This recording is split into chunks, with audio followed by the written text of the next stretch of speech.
has been a rough period for President Trump and military leaders, with his former defense secretary, retired Marine General James Mattis, assailing him for dividing the country, a sentiment given an amen by Trump's former chief of staff, retired Marine General John Kelly, not to mention criticisms from General Colin Powell, Admiral Bill McRaven, General Martin Dempsey, General John Allen, Admiral Mike Mullen.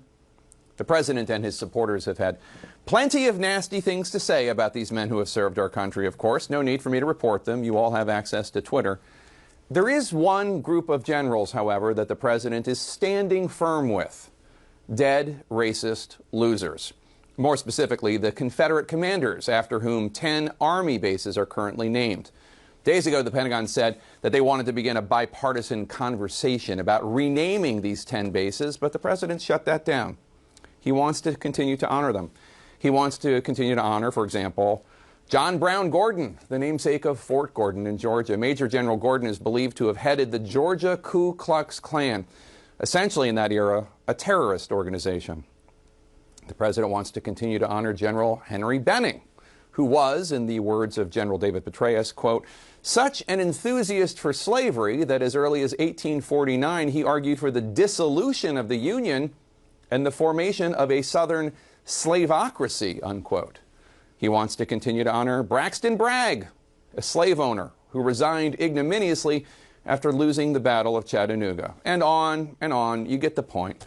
Men who declared war upon the United States to fight for their right to own and rape and kill black Americans.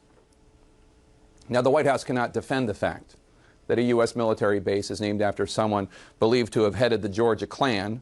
So instead, they talk about how we won 2 world wars with soldiers trained on those 10 bases.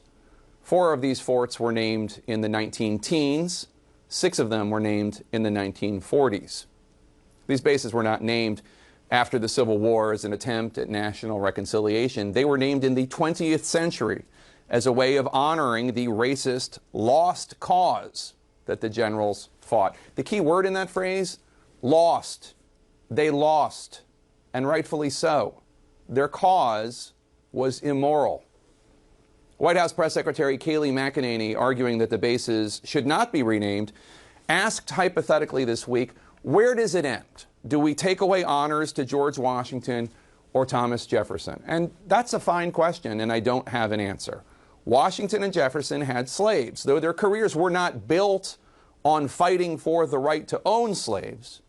In other words, they're honored despite the hideous parts of their histories, not because of the hideous parts of their histories.